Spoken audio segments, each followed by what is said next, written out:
नमस्कार। दिव्य दुर्गा ज्योति में आप सभी दर्शकों का स्वागत है। पिछले सप्ताह हम विचार कर रहे थे मनुष्य के स्वभाव पर, अवगुणों पर, कि किसी के अवगुणों को हम दूर करना चाहें तो प्रेम से दूर कर सकते हैं। लेकिन हम लोगों की सोच ऐसी है कि जब हमारे जीवन में किसी का स्वभाव दुख देता है, किसी के किसी व्यवहार से हम दुखी होते हैं, तो हम ऐसा सोचते हैं कि इसने हमें दुख दिया, लेकिन ये सत्य नहीं है। वेदांत कहता है कि बिना कारण के कभी कुछ नहीं होता। जो कुछ भी हो रहा है उसका कोई न कोई तो कारण होगा, कोई न कोई तो उसका जिम्मेवार होगा। इसीलिए हमें जो कोई दुख देने वाला है वो अपने स्वभाव बस हमें दुख देता है, जो सुख देने वाला है वो अपने स्वभाव बस हमें सुख देता है।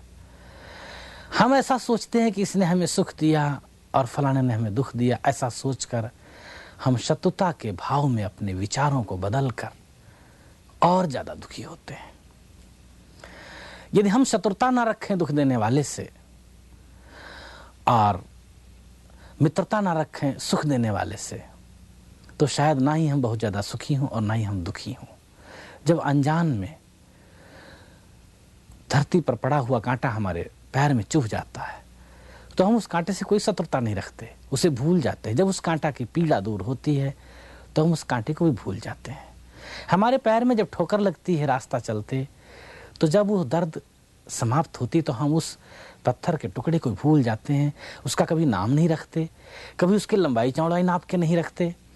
लेकिन यदि कोई मनुष्य हमारे जीवन में दुख दे जाए तो हम जरूर उसका नाम याद रखते हैं और उसको जीवन भर ढूंढते रहते हैं और अपने बुद्धि को दुख देते रहते हैं, उसके बारे में सोच सोच के क्रोध के शिकार होते रहते हैं।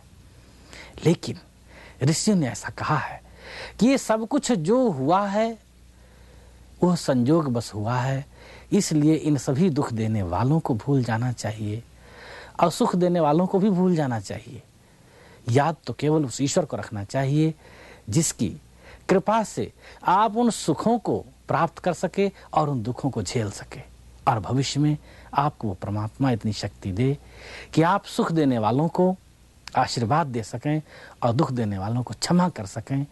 यही युधिष्ठिर का नियम था और यही भगवान राम ने दोहराया है। और संयोग की बात की चर्चा करते हुए रहीम ने कहा है, रहीम दास ने अपने लेख में लिखा है कि ब्रह्मा ने कैसा सुंदर साथ दिया है केले और बेरी के वृक्ष को। विधना तुमने ऐसा संग बनाया है केले और बेरी के वृक्ष को कि जब सुंदर पवन चलती है और उस पवन की मस्ती में केले के पत्ते झूमते हैं तो बेर का कोई दोष नहीं, लेकिन बेर के कांटे केले के पत्ते को चीर देते हैं, चीर चीर कर छलनी कर देते हैं उसके सारे अंग को। न तो बेरी के कांटे केले के पत्ते को चीरना चाहते हैं और न ही केले का पत्ता इस विचार से हिल रहा है कि मैं चीर दिया जाऊं।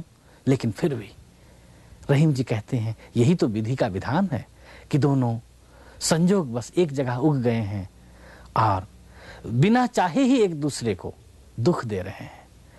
बेर का वृक्ष दुखी हो रहा है कि बिना किसी गलती के वो केले के पत्तों को चीर देता है, और केले के पत्ते दुखी हो रहे हैं कि वो चीरे जा चुके हैं, जबकि दोनों का कोई मतलब नहीं है एक दूसरे को दुख देने का अथवा एक दूसरे को सुख देने का। संयोग बस वो इकट्ठा उग गए हैं। इसी तरह से जीवन में आपके न जाने कितनी बार ऐसा होगा, कभी कोई मित्र मिल जाएगा ऐसा जो सुख देगा वहीं दुख भी देगा, कभी कोई साथी ऐसा मिल जाएगा, कभी कोई पड़ोसी ऐसा मिल जाएगा, न जाने कब कहाँ, कभी कोई अफसर ऐसा मिल जाएगा, कभी कोई नौकर ऐसा मिल जाएगा, न जाने कब कहाँ कौन ऐसे ऐसे लोग मिलते रहेंगे। इसलिए उन लोगों में किसी तरह की दुर्भावना और द्वेष रखे बिना जीवन को जीना चाहिए। ये जो द्वेष हैं, ये जो सुख दुख हैं, ये सब पहले से निश्चित हैं। और इसका वर्णन करते हुए भगवान राम ने रामायण में आइए, जब शिविर लगा हुआ है लंका के क्षेत्र में, सारी बानरी सेना रात्रि के समय विश्राम कर रही है, भगवान राम लेटे हुए हैं लक्ष्मण के गोद में सिर रख करके, और हनुमान जी भगवान राम का चरण दबा रहे हैं। उस समय भगवान राम ने चंद्रमा पूर्णमासी की चंद्रमा को देखा और चंद्रमा को देखकर भगवान राम ने प्रश्न किया कि मेरे मित्रों, इतना सुंदर चंद्रमा कैसी सुंदर शीतलता और प्रकाश दे रहा है, सबको बहुत प्यारा लग रहा है, लेकिन इसमें एक कालिमा क्यों है? इस बेचारे का संग इस कालिक से, इस दाग से क्यों है?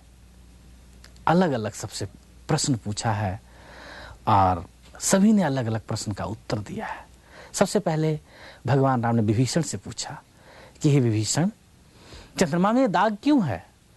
विभीषण ने कहा, हे प्रभु, मेरा तो मत है, जो मैंने पढ़ा है, कि इस चंद्रमा ने इंद्र के साथ मिलकर के गौतम ऋषि के नारी के पतिव्रत धर्म को नष्ट किया था।